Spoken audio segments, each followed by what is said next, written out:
मैले केही कुराहरू बताउनु पर्ने हुन्छ।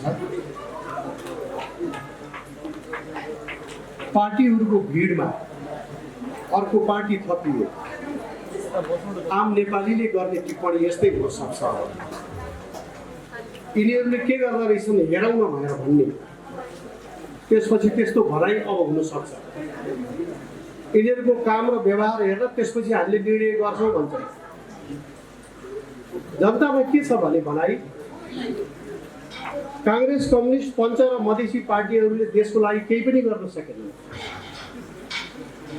केही गरे भनेदेखि विकृति भित्रै आयो, हाम्रो बिचको एकता तोडे, हाम्रो सार्वभौम सत्ता कमजोर बनाए, हाम्रा रोजगारीहरूको व्यवस्थापन हुन सकेन, देशको आर्थिक विकास पनि गर्न सकेनन्, आपसमा लडाइँ झगडा गरेर मात्रै बसे। त्यस कारणले काङ्ग्रेस, कम्युनिस्टहरूले बेठिक गरिरहेका छन् भनेर आम जनताले भन्छन्। जब नयाँ कुनै शक्ति आउँछ, जब देशको लागि इमान्दारीपूर्वक केही गर्ने भनेर शक्ति आउँछ, उसलाई चाहिँ हेरेर बस्ने अनि भोट चाहिँ फेरि केही नगर्नेहरूलाई, विकृति भित्रिनेहरूलाई हाल्ने जस्तो कुरा गरेर बसेका छन्। यदि नेपाली जनताले साँच्चै विकल्प खोजेको हो भने, यदि नेपाली जनताले अहिले भएका राजनीतिक दल, राजनीतिक शक्ति, राजनीतिक नेतृत्व, अहिलेको नीति, अहिलेको संविधान र व्यवस्थाबाट यो मुलुकको कल्याण हुन सक्दैन भन्ने ठहर साँच्चै नेपाली जनताले गरेको हो भने हामी त्यसको विकल्प बनेर आएका छौँ। हामी इमान्दारीका साथ राष्ट्रको लागि केही गर्ने अठोट गरेर आएका छौँ। यहाँहरूमध्ये धेरैलाई थाहा छ, अहिले भर्खर हाम्रो वरिष्ठ उपाध्यक्षज्यूले पनि भन्नुभएको छ, हामीले भद्रकाली माताको मन्दिरमा गएर शपथ खायौँ। शपथ खाँदा कतिले आलोचना पनि गरे, हामीले रगत चढाएर शपथ खायौँ। रगत किन अर्पण गर्यौँ भने हाम्रो बाँकी जिन्दगी राष्ट्रको नाममा हामी समर्पण गर्छौँ। जे गर्छौँ राष्ट्रको लागि इमान्दारीपूर्वक गर्छौँ। त्यसको लागि हामीले एउटा प्रतिबद्धता, दैवी शक्तिको अगाडि उभिएर हामीले कसम खाएका छौँ। हामीले खोजेको कुरा केही ठुलो कुरा खोजेका छैन। काङ्ग्रेस र कम्युनिस्टले गान्धी र मार्क्सका, लेनिनका, माओ सेतुङका फोटो झुन्ड्याएर बडा अर्कै पृथ्वी बनाउने हो कि जस्तो गरेर त्यस्ता ठुला कुरा हामी गर्दैनौँ। हामीले गर्न खोजेका कुरा के छ भने सामान्य कुरा छ। हाम्रो देशको सार्वभौम सत्ता एकदम बलियो होस्, एकताबद्ध होस्, नेपालीहरू जहाँ गए पनि सम्मान होस्, नेपाली पासपोर्टको सम्मान जुनसुकै मुलुकमा जाँदा पनि अति उच्च तहमा बनोस्। हामीले खोजेको के हो भने युवाहरू बेरोजगार छन्, रोजगारीको ग्यारेन्टी राज्यले गरोस्। रोजगारीको ग्यारेन्टी गर्न सक्दैन भने बेरोजगार भत्ता उपलब्ध गराओस् र रोजगारी खोजियोस्। हामीले खोजेको के हो भने महिलाहरू पछाडि पारिएका छन्, परेका छन्। महिलाका बेग्लै पीडाहरू छन्। यद्यपि कतिपय अहिले समाधान पनि हुँदै नगएको होइन, तथापि अझै पनि महिलाहरूमाथि हुने उत्पीडनको कमी भएको छैन र उत्पीडनमा अहिलेकै सत्तासीनहरू समेत संलग्न भएका समाचारहरू हामी पढिराखेका हुन्छौँ। त्यो उत्पीडनको अन्त्य होस् हामीले खोजेको। हामीले खोजेको कर्मचारी प्रशासनले जनताको काम गरोस्। जाने बित्तिकै यो काम मिल्दैन र हुँदैनबाट सुरु हुन्छ।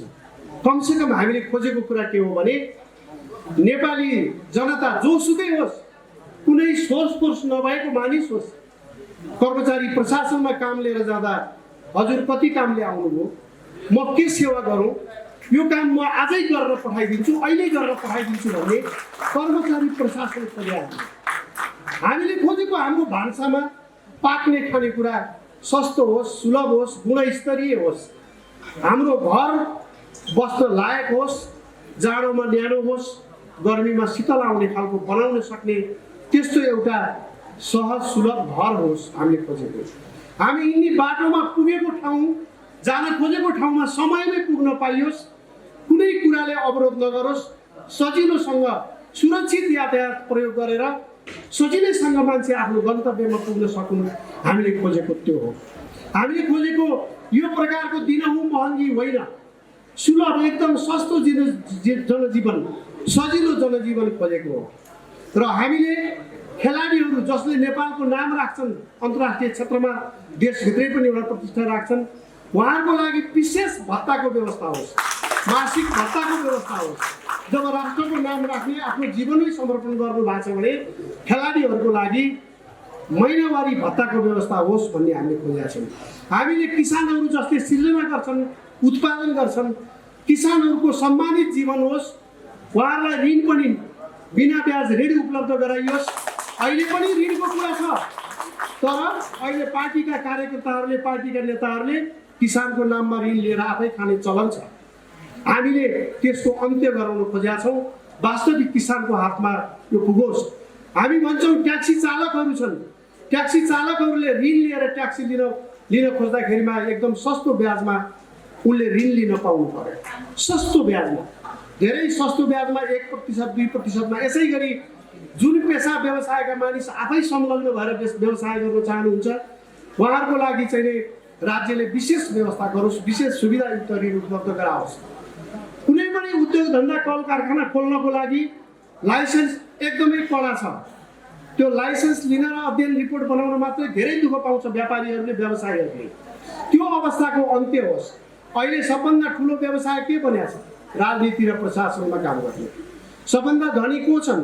सबभन्दा सजिलैसँग पैसा कमाउने समुदाय कुन छ? जसले काम गर्छ ऊ गरिब हुने, जसले काम गर्छ उसले दुःख पाउने। अहिलेको राजनीतिक नेताहरूले चढेको जस्तो गाडी एउटा व्यवसाय गरेर चढ्नको लागि कति वर्ष लाग्छ, एउटा पुरै जिन्दगीमा पनि पुग्दैन। तर उनीहरू इजी मनीबाट त्यो कामहरू सम्पन्न गरिराखेका छन्।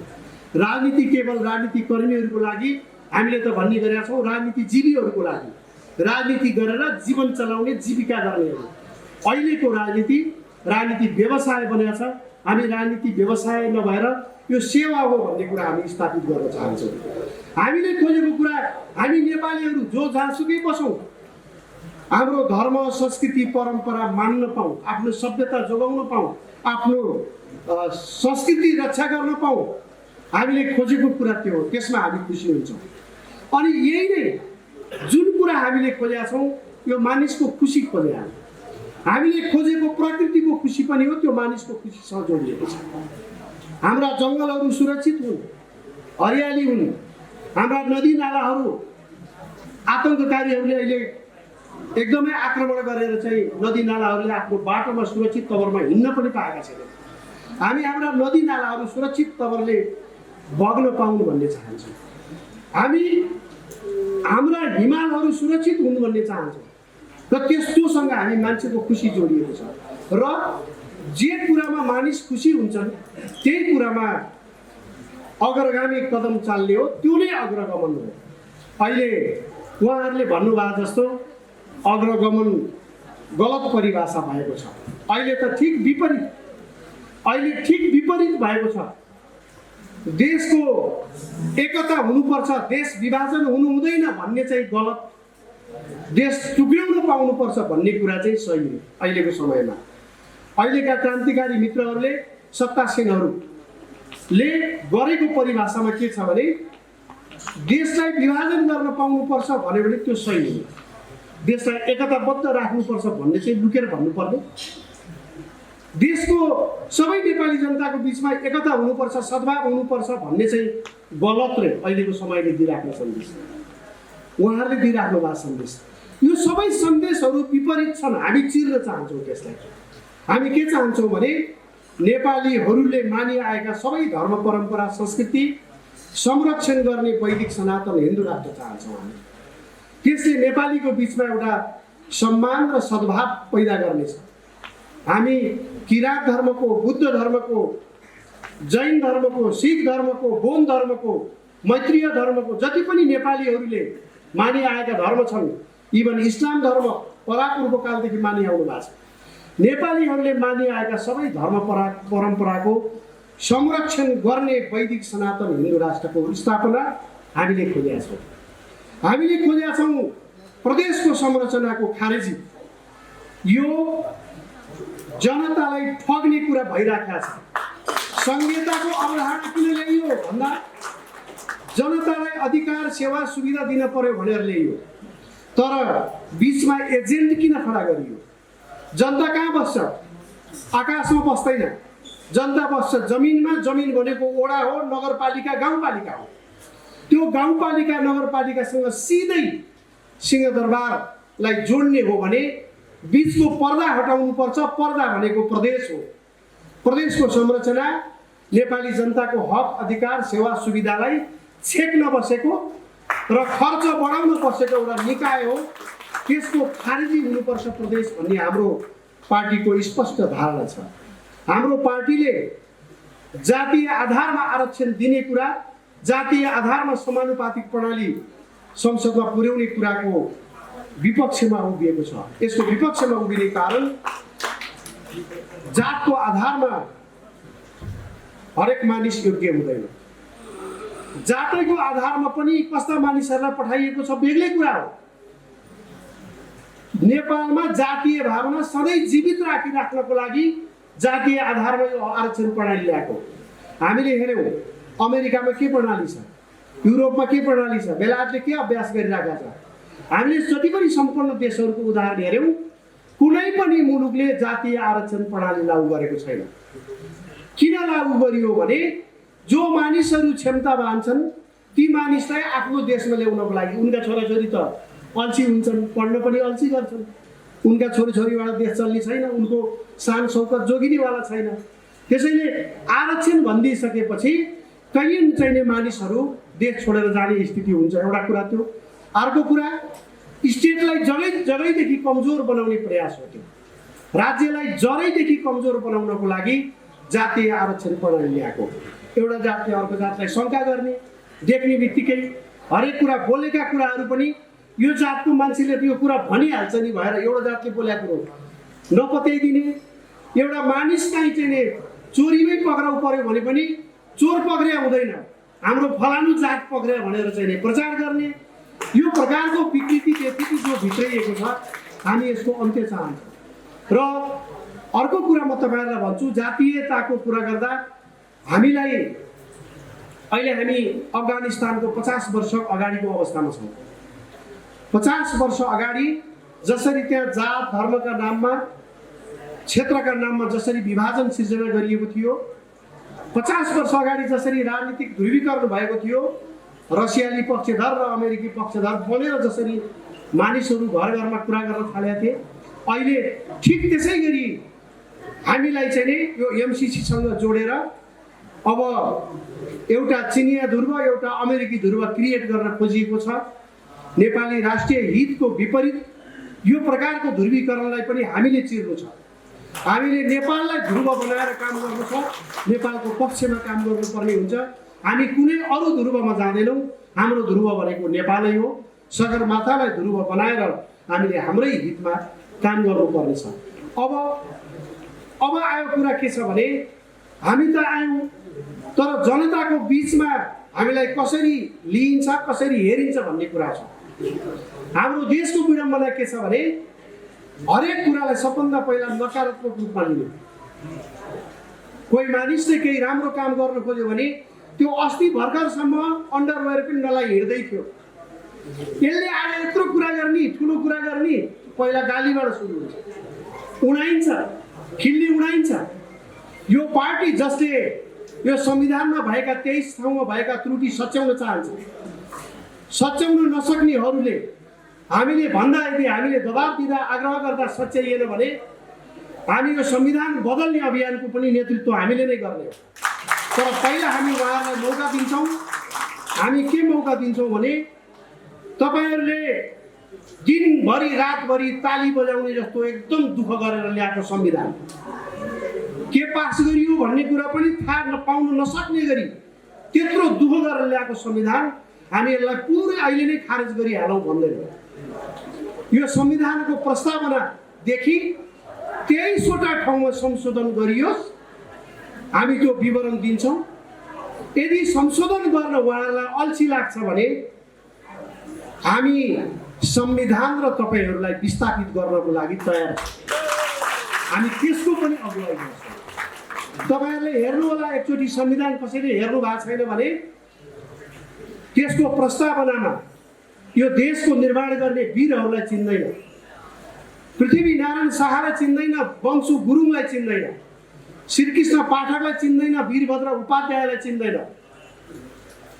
र यो देश बनाउनको लागि जसले रगत बगाए उनीहरूलाई चिन्दैन यो संविधानले। तर बहुराष्ट्रिय राज्य बनाउन भएर अहिले तराईमा खटिएका मान्छेहरूलाई प्रधानमन्त्री बनाउन, देशलाई जातीय राज्यमा विभाजन गर्नको लागि खटिएका मानिसहरू नाम चण्ड राखुन् या प्रचण्ड राखुन्, तर खटिएको के हो भने यो देशलाई विभाजन गर्ने केवल प्रधानमन्त्री बन्नको लागि यस्ता देश विरोधी एजेन्डाहरू बोकेर आउनेहरूलाई साथ दिने मानिसहरूलाई स्मरण गर्दै लेखिएको संविधान। त्यहाँ हेर्नुहोस्, घाइते, अपाङ्ग अनि अरू केहरूलाई स्मरण गर्दै लेखेको छ। एउटा पार्टी विशेषको लागि, एउटा नेता विशेषको लागि लडेका मानिसहरूलाई चाहिँ स्मरण गर्ने यो संविधानको प्रस्तावनाले। तर यो देशै बनाउने, देशै स्थापना गर्न आफ्नो जीवन अर्पण गर्ने मानिसहरूलाई चाहिँ यो संविधानले नसम्झिने, यस्तो पनि संविधान हुन्छ? यस्तो संविधान पनि हामीलाई दिनुहुन्छ? नेपाली जनतालाई यसरी बेवकुफ बनाउनुहुन्छ? अहिलेसम्म उहाँहरूले देश विपरीतका कुराहरूलाई हामीले ल्यायौँ भएर हल्ला गर्दै आउनु र हामीले एउटा विकराल हिंसाका बिचमा हिंसाको अन्त्य हुन्छ भने ठिकै छ त भन्दै हामीले धेरै कुरा सहयौँ। तर अब सहने अवस्था छैन। किन सहने अवस्था छैन भने यो बीचको अभ्यासमा हामीले हेऱ्यौँ, उहाँहरूले यो देशको सार्वभौम सत्ता बलियो बनाउने काम गर्नुभयो कि, राष्ट्रिय एकता बलियो बनाउने काम गर्नुभयो कि, नेपाली जनताको सद्भाव र सुख बढाउने काम गर्नुभयो कि, यो बीचमा बजार भाउ घट्ने व्यवहार गर्नुभयो कि, उद्योग धन्दा कल कारखाना पहिलेभन्दा बढाउनु भयो कि, पहिलेभन्दा शान्ति सुरक्षा राम्रो गर्नुभयो कि, पहिलेभन्दा अपराध न्यून गर्नुभयो कि, पहिलेको भन्दा यो वैदेशिक रोजगारीमा जानेहरूलाई घटाएर स्वदेशमै रोजगारी सृजना गर्नुभयो कि, पहिलेको भन्दा कुन चाहिँ क्षेत्र छ जुन चाहिँ राम्रो हो अहिले 15 वर्षदेखि र यदि प्रजातन्त्र स्थापना भएको बेलादेखिको जोड्ने हो भने 2046 सालदेखि यताको 30 वर्ष 32 वर्षभित्रको हामीले हेऱ्यौँ भने यिनै अनुहार हुन्। 30 वर्षदेखि हामीले उहाँहरूको अभ्यास हेर्दा परिणामले के बतायो भने देश विपरीत दिशामा गएको छ। देश अग्रगमनतर्फ गएको छैन, देश प्रतिगमनतर्फ गएको छ। तर प्रचार हल्ला चाहिँ नि हामी अग्रगामी, उहाँहरू चाहिँ अग्रगामी भएर प्रचार गरिराख्नु भएको छ। ठिक विपरीत जनतालाई भुलैयामा राखिएको छ। वास्तवमा जनताले एकपटक सोच्नुपर्छ, हामीले आह्वान गरौँ, आग्रह गरौँ, यो मनमा जे लागिराखेको छ त्यो कुरा पनि सत्य नबोलिदिएर पनि समस्या राख्यो। नेपाली जनताको हाम्रो कस्तो संस्कार रहेछ भने आराम हुनुहुन्छ भन्यो भने हस्पिटल गइरहेको मान्छेले पनि आराम छु भनिदिने, अनि कस्तो छ हालखबर ठिकै छ भने यहाँ ठिक छ भनिदिने, ठिकै हुँदैन। यस्तो खालको फर्मालिटीको कुरा राजनीतिमा पनि आइदियो। राजनीतिमा पनि के छ भन्दा ठिकै छ भन्ने तरिकाले गइरहेको छ। ठिक छैन, अब ठिक छैन, तपाईँहरूलाई समर्थन गर्न सकिँदैन। तपाईँहरूबाट न यो देश जोगिने भयो, न हामी जोगिने भयो, न हाम्रो भविष्य जोगिने भयो। अब तपाईँहरूको साथमा हामी रहँदैनौँ भन्ने आँट पनि नगर्ने, यो मुटुमा लागिराखेको छ कि उहाँहरू गलत मानिसहरू हो, गलत नीति हो, गलत व्यवहार हो भनेर तै पनि भन्न नसक्ने। त्यसैले म आजैको दिन, यो पवित्र दिन एउटा आग्रह गर्न चाहन्छु आम नेपाली दाजुभाइ दिदीबहिनीहरूलाई, अब सत्य बोलौँ, अब औपचारिकताका कुरा छोडौँ, अब गुमराहमा पर्ने कुरा छोडौँ, अब एक थाल मासु भातमा भोट बेच्ने कुरा छोडौँ, 5 लिटर तेलमा भोट बेच्ने कुरा छोडौँ। अब कमसे कम देशको पक्षमा उभियौँ। देशको पक्षमा उभिने भनेको के हो भने अघि हामीले भन्यौँ, हाम्रो मुलुक धर्म सापेक्ष राष्ट्र हुनु पर्यो, हाम्रो मुलुक जातीय सद्भाव सहितको मुलुक हुनु पर्यो, जातीय एकता पुनर्स्थापित हुनु पर्यो, हाम्रो मुलुक भ्रष्टाचार शून्य मुलुक हुनु पर्यो। अहिले राष्ट्रियताको मामिलामा तपाईँहरू ख्याल गर्नु होला, हरेक कोणबाट आक्रमण भएको छ, हरेक कोणबाट। शत्रु पक्ष यति सशक्त छ, यति सूक्ष्म तरिकाले हेर्छ, नेपाल चिनाउने जम्मै कुरा मेट्ने प्रयास 63 सालदेखि भयो। नेपालको नामै फेर्ने कुरा पनि आयो, त्यसको प्रतिरोध हामीले गर्यौँ, त्यसको प्रतिवाद हामीले गर्यौँ। नेपालको झन्डा फेर्ने कुरा पनि ल्यायो, त्यसको पनि हामीले प्रतिवाद गर्यौँ। नेपालले चलिआएको नेपाल सम्मत विक्रम सम्मत, नेपाल सम्मतमै त हात हालिहालेन, विक्रम सम्मत पनि फेरेर इस्वी सम्मत चलाउनुपर्छ भने त्यो पनि हामीले प्रतिवाद गर्यौँ। नेपाली भाषालाई सबैतिर अनिवार्य नगरौँ भनेर आयो, त्यो त संविधानमै लेखेको छ। त्यसैले कतिपय प्रदेशहरूले अरू नै भाषालाई सम्पर्क भाषा बनाइसके। अब नेपाली भाषा सबै ठाउँमा सम्पर्क भाषा, सबै प्रदेशमा यदि प्रदेश रहिराख्यो भने सबै प्रदेशमा नेपाली भाषा सम्पर्क भाषा हुँदैन। भाषामाथि पनि आक्रमण भयो, धर्ममाथि आक्रमण भयो, संस्कृतिमाथि आक्रमण भयो। हामीले प्रचण्ड बाबुराम शेरबहादुर र माधव नेपाल केपी ओलीहरूको के बिगारेका थियौँ? हामीले के बिगारेका थियौँ उनीहरूलाई? र उनीहरूले हाम्रो देशका विरुद्ध यति धेरै ठुलो घात गरे। अहिले ब्याङ्कहरूको चेकमा हेर्नुहोस्, पहिला विक्रम सम्मत लेखिने ठाउँमा अहिले इस्वी सम्मत सुरु गरेका छ। कमसेकम त्यसमा नेपाल सम्मत लेखिएको भए यो हाम्रै भूमिको सम्मत हो, हामी स्वीकार गर्छौँ भन्छौँ। तर हामी भन्छौँ अहिले पनि विक्रम सम्मत र नेपाल सम्मतले चलाउनुपर्छ भन्ने हाम्रो माग छ, मान्यता छ। त्यसै गरिकन अहिले चाहिँ इन्भोइस नम्बर अहिले वर्षको हाम्रो वरिष्ठ उपाध्यक्षजीले भन्नुभयो त्यो अहिले स्थगित मात्रै गरेका छ।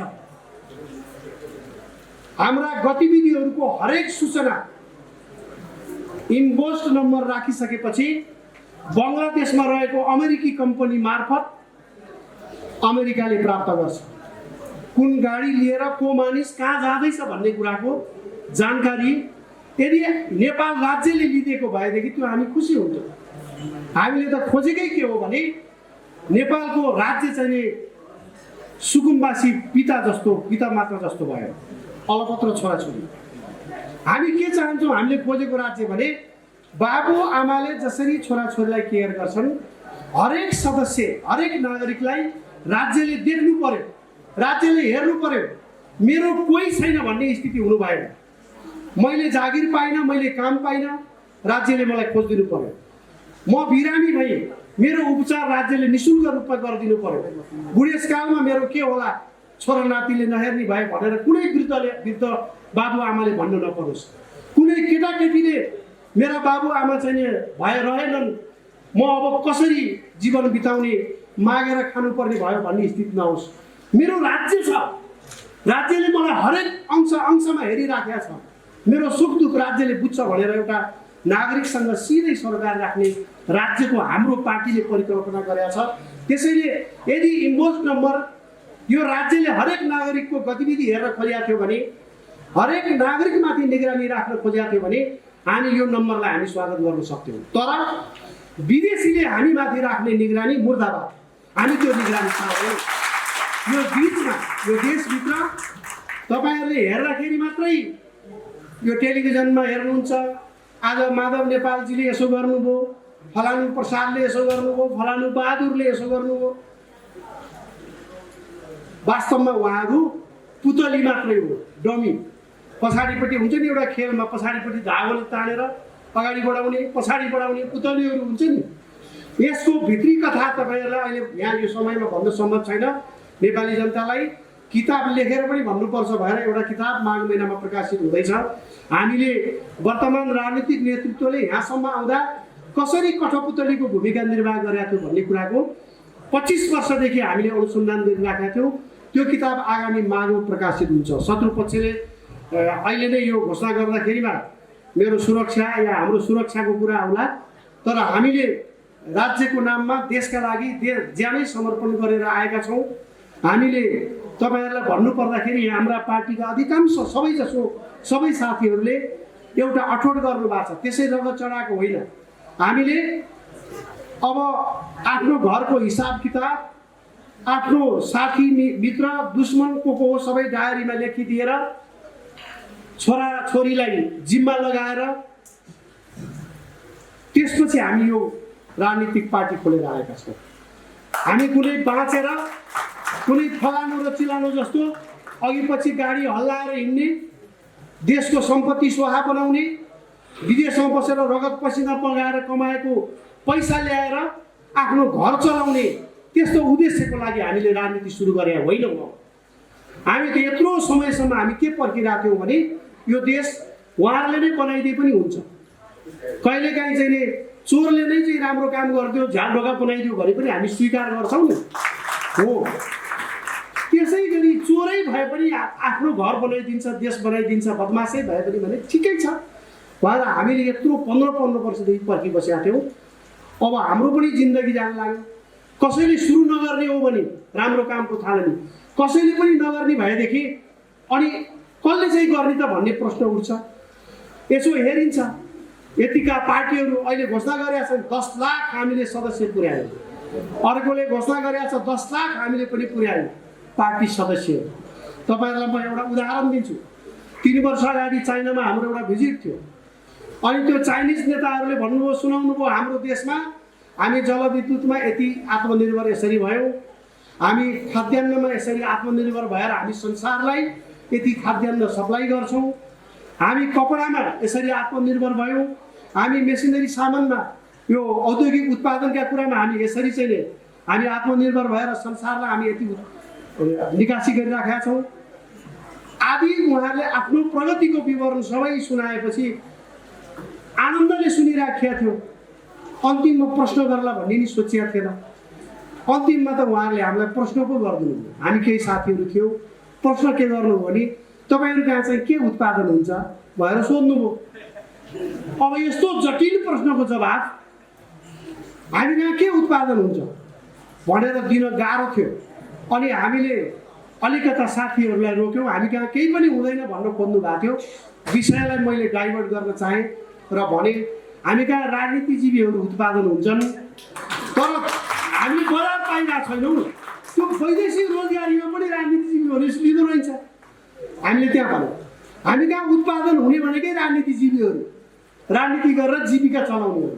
त्यसैले अब त्यो चाहिने वैदेशिक रोजगारीमा समेत नलिने खालका मान्छेलाई हामीले देश चलाउने जिम्मा दिएको छ, एउटा कुरा। अर्को कुरा, अहिलेको हामीलाई देश चलाउनेहरू, हामीले देशलाई सफल बनाउँछन् भनेर पर्खेका मान्छेहरू के हुन् त भनेपछि पढ्न नसकेकाहरू, पढ्न नखोजेकाहरू, पढ्न अल्छी लागेकाहरू, तर केही न केही गर्नु पर्यो भन्ठान्ने मनमा चाहिँ भइराखेकाहरू। त्यसपछि अब व्यवसाय गर्नु पर्यो भएर चाहिँ खोज्दाखेरिमा बैंकले नपत्याएको, ऋण पनि नपत्याएको, यसले गरी खाँदैन भन्ठानेकाहरू। अनि समाजमा गाउँघरमा साथीभाइहरूबाट लोन लिन खोज्दा पनि यसले तिर्ने होइन, यसलाई कसरी विश्वास गर्नु र ऋण दिनु भएर नपत्याएकाहरू। जीवनको अनि जागिर खान जाँदाखेरि जागिरमा पनि त्यो जाँच दिँदाखेरि अन्तर्वार्तामा फेल भएकाहरू, जीवनको हरेक विधामा असफल भएकाहरूलाई हामीले देश सफल बनाउने जिम्मा दियौँ अहिले। अनि हामीले के भन्छौँ भने कहीँ देश सफल बनाएको अरे।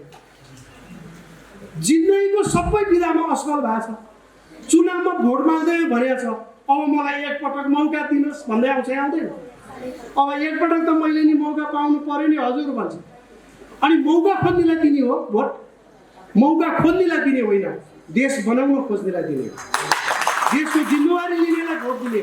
तर हामीले यहाँ चाहिँ जिन्दगीमा साह्रै दुःख पाइयो, 10 वर्ष जेल बसियो, यो कोट चाहिँ फलानुले 5 वर्ष अगाडि दिएको थियो, यो जुत्ता 3 वर्ष अगाडि फलानुले दिएर लाउँदैछु, यो सब के हो? जिन्दगीमा साह्रै दुःख पाइयो, एकचोटि मलाई मौका दिनुहोस् भनेर भोट माग्न आउने, यो परम्पराको अन्त्य हुनुपर्छ। त्यसैले हाम्रो पार्टीले आफ्नो विधामा चाहे व्यवसाय गरेर होस्, चाहे चाहिँ कृषिको काम गरेर होस्, कृषि व्यवसाय, चाहे खेलकुदको क्षेत्रबाट अगाडि आएको होस्, चाहे लेखनको क्षेत्रबाट होस्, चाहे प्राध्यापनको क्षेत्रबाट होस्, चाहे चिकित्साको क्षेत्रबाट होस्, जुनसुकै क्षेत्रमा होस्, अगाडि आएका मानिसहरू अहिले एकीकृत शक्ति नेपालको अहिले केन्द्रीय नेतृत्वमा भएका सबै मानिसहरूलाई हेर्नुभयो भने तपाईहरूले के पाउनुहुन्छ भने आफ्नो जीवनमा, आफ्नो क्षेत्रमा कुनै न कुनै रूपको सफलता प्राप्त गर्दै गएको या सफलता प्राप्त मानिसहरू मात्र हामी छौँ र हामी यो मुलुकलाई पनि सफल बनाउन चाहन्छौँ, यसको अन्त्य गर्न चाहन्छौँ। अहिलेसम्मको जस्तो अवस्था हामीले बेहोरिराखेका छौँ, यो अवस्थाको अन्त्य गर्न चाहन्छौँ र जे गर्छौँ यो माटोलाई, यो भूमिलाई मुटुमा राखेर गर्छौँ। मुटुमा जे राख्छौँ त्यही कुरा जनताको बिचमा हामी जान्छौँ र हामी अरू सबै राजनीतिक दलहरू र दलको नेतृत्वभन्दा धेरै कुरामा भिन्न छौँ। हामीले ग्यारेन्टी गरेका छौँ, एउटा माग राखेका छौँ, राख्छौँ। हाम्रो पार्टी सरकारमा आइसकेपछि गर्छ पनि। त्यो गर्ने काम के हो भने हामी शिक्षा निःशुल्क गर्छौँ। राज्यको ग्यारेन्टी हो आफ्नो नागरिकलाई शिक्षित राख्ने, आफ्नो नागरिकलाई स्वस्थ राख्ने। त्यसैले स्वास्थ्य र शिक्षा अनिवार्य रूपमा निःशुल्क गर्छ राज्यले, गर्नुपर्छ भन्ने छ। त्यो गर्ने तरिका हामीलाई थाहा छ। त्यो गर्ने तरिका अहिले नै यहाँहरू समक्ष मैले राखिनँ। त्यो एउटा रणनीतिक योजना हो र हामी के चाहन्छौँ भने सुरक्षा र न्याय पनि निःशुल्क हुनुपर्छ भन्ने चाहन्छौँ। अहिले वकिल राख्ने पैसा नभएर मानिसले अन्याय सहेर बस्नु परेको छ।